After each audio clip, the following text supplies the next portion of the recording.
started in property? Another great question. So like I said, I'll jump on every day and start answering people's questions.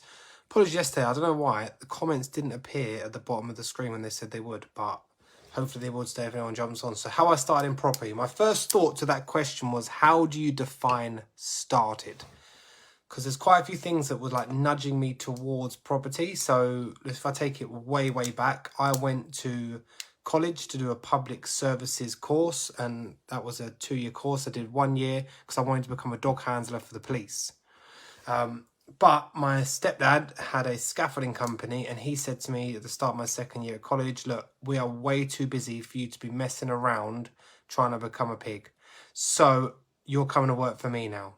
And I just agreed. I just thought, well, it's for the family, it's what it is, the family business. Everyone else does it. My stepdad's dad does it, my granddad, my uncles, my cousins, everyone. So then I started scaffolding.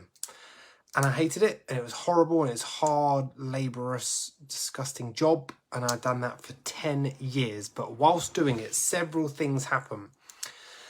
Obviously, I was doing a lot of work for builders, tradesmen, roofers, so I got to know everyone in the area, right? And we was doing some work for some big-time developers. And one of them just said to me, oh yeah, hey, how many houses have you got? I was like, I don't have any. He's like, oh, what I'm doing, and started telling me that he's just bought his 3rd house, and him and his sister put a deposit together, and then they bought a house, and they're going to rent out, it's going to make money. And it was like mind-blowing to me. I was like, wow, you can own more than 1 house? I didn't know that was a thing.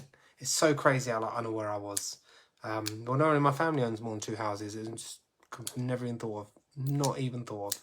So he planted the seed that it was possible to own more than 1 house, right? That was like years and years ago. Then he was working for a developer, and he was building this block of flats. So this developer who was building this block of flats, he would just show up in his Range Rover, looking smart. He had his Rolex on. He'd come into the site office. He'd have a cup of tea. He'd walk around site with the site manager. They'd point at stuff while I'd be there, passing up scaffolding boards, and in the rain, taking down scaffolding, soaking wet, covered in mud, with my hard hat, my high vis, my boots on. And I was just looking, thinking, how do I get on the other side of this? How do I do what he does? Like, I want to show up in a Range Rover. I want to be the one with the Rolex on. Like, how do I do that? So I started chatting to him, saying, hey, you know, how much you pay for the site? How much is the build? What's the done up value? How much profit you making? And when he told me how much profit he's making, I saw how little he was on site. I was like, man, I'm in the wrong industry. I'm just on the wrong side of this. So how do I get on the other side? So that was like the light bulb moment of realising I'm on the wrong side. So I literally went home and Googled how to invest in property. And kind of property, passive income, it's a podcast by the Property Hub. So I went on the podcast of the Property Hub, and I started their very first podcast, and I went through systematically every single one. Boom, boom, boom, boom, boom. And I literally spent every evening, every afternoon, every drive, just any spare time I had, I'll be listening to this podcast of all different strategies in property and just learning more and more and more. And then they put me onto the book Rich Dad Poor Dad. Now, I read that book on the 20th of October 2018. And I know that date because I saved it in my phone as the Freedom Day. Because I remember sitting outside my house, it was raining, I'd left my keys indoors, waiting for Devon to come home, and I just sat there reading this book. And when I learned about passive income and how to play the property game, it just was incredible.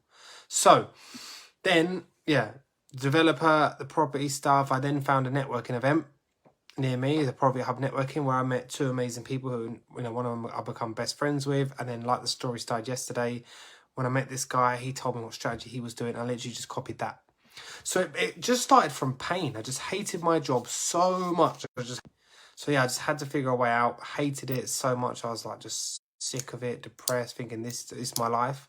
And I remember just thinking like how much I earned compared to the lifestyle I wanted to live, and just thinking it will be impossible for me to live the life I want, have the freedom I want doing the job I have. So I have to make that shift. And I was willing to do whatever it takes. And that's why I done a post every day saying, I wish people more pain. I was in so much pain, I would drive 8 hours for one viewing. I was in so much pain, I would listen to podcasts during my lunch break. I'd listen to podcasts every evening, every day, every drive. It was just absolute, pure fucking obsession. I had to get out. I had to make this work. And lo and behold, within 2 years of getting my first property, I was out. Job done.